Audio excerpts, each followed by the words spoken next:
my god! It dropped! Oh my god, I can't believe it dropped! Oh my god, you guys, it dropped. I have Ashes of Alar. Oh my god. Oh my god, you guys. Oh my god. Oh my god, it dropped. Oh my god. Oh my god, it dropped. Hey, what's up guys? Barakgage here, and sorry, it's been like 5 days since my last video. It's midterms and I had to do a bunch of studying and a bunch of stuff you guys don't want to know about because it's extremely boring. But the good news is, guys, we're almost at 900 subscribers, and that is just ridiculous. And it's ridiculous to me personally because when I started making daily videos this summer about 2 months ago, I was around 450 subscribers from my just YouTube channel for the last 8 years, right? Because I've had my YouTube channel for so long, but I just kind of screwed around and put old videos. You can go look at my old stupid videos, but anyways, I was at 450 subscribers when I decided to really start making OAC videos. So we're basically, double that now. So it means a lot to me. So I figured today, for this video, we could talk about something else that I think means a lot to me, and that is the loot in these types of MMO games. Because you get to a certain point, and experience, there's only so much. Everybody can get to the same level, but it's the items you get, it's the things you acquire that really make your character stronger. So loot is extremely important, and I think not only for items that make you gear and weapons and gems or whatever that make you stronger, but I think cosmetic things like even this tree I'm riding, some of the most fun I've ever had, or the hypest moments in MMOs that I've played, have been from receiving some stupid cosmetic item. And actually, you can see on my YouTube channel, the Ashes of Alar video is actually my most viewed video. It has 60,000 views, and it's just because I freak out when this Phoenix drops in World of Warcraft. And it's not necessarily that the Phoenix was hard to get, because the fight wasn't hard. It was just that the chance to get it was so low that when I got it, it felt like winning the lottery. So today I just want to talk about the types of loot systems, and also the loot in Order and Chaos, and what systems could be implemented to kind of make it better, or what could be done better, and what they do right. So I feel like the best thing that happens with Order and Chaos 2 is the fact that everybody gets their own loot. So if you played wait, this is weird, where are all the monsters? I guess we're just gonna skip to the last boss. That works with me. Anyways, if you've played Diablo, you know that when you kill something, now in the new patch at least, in the beginning of the game it wasn't like this, but now if you kill something, everybody gets their own piece of loot. Nobody else in the party can pick that up, and that's kind of how it is in Order and Chaos 2. And an even better example would be Order and Chaos 1. If you do a dungeon and a helmet drops, but both the mage and the monk need it, then they're gonna have to fight for that helmet. But in this game, if the helmet drops, whoever gets the helmet gets the helmet. There's really the players don't have to decide.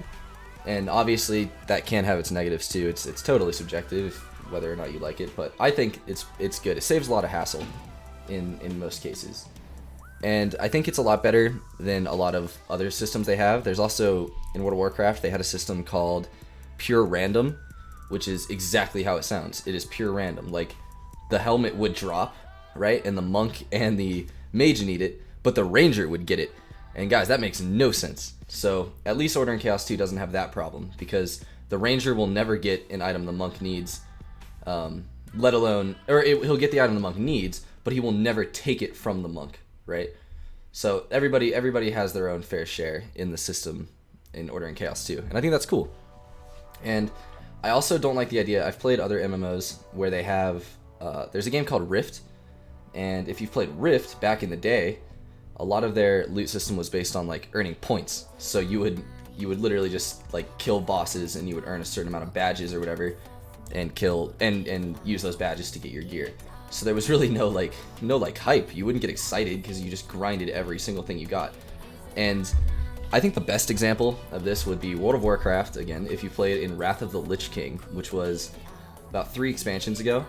And it was also the height of World of Warcraft. It was when they had the most players and the highest rated reviews, and they were just doing really well. And I believe their loot system was perfect, guys, because it implemented everything I'm talking about together. So you had a chance to get the gear you needed, but you would also get those badges.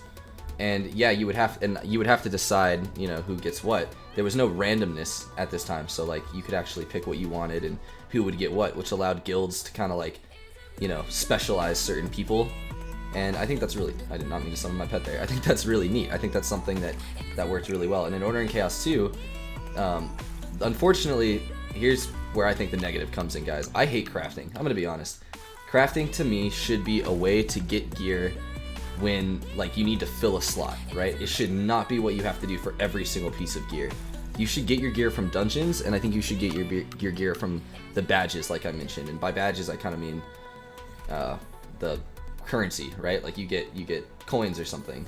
Wow, he summoned a new one at that low of health. That's kind of annoying.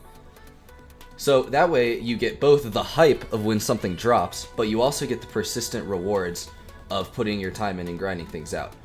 Because crafting just doesn't feel rewarding enough to me, guys. I mean, I'm just being honest. I don't think crafting feels that rewarding.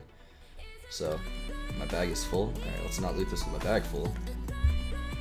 And anyways, guys, I mean, that's not much of a rant. I hope it didn't come off that way. I think the loot system in Order and Chaos 2 is great, but I definitely think it could be improved. And yeah, screw crafting. So that's all I really wanted to say. And let's see what loot I get here if I can find some crap I need to get rid of. Do not need experience.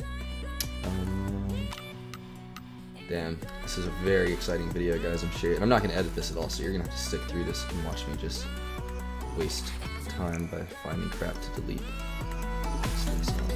Okay. Is that good? Yeah, that should be good. That's definitely good. Alright. Now let's see what we get. Was it worth it? Artist blessings. And a fruit. Alright.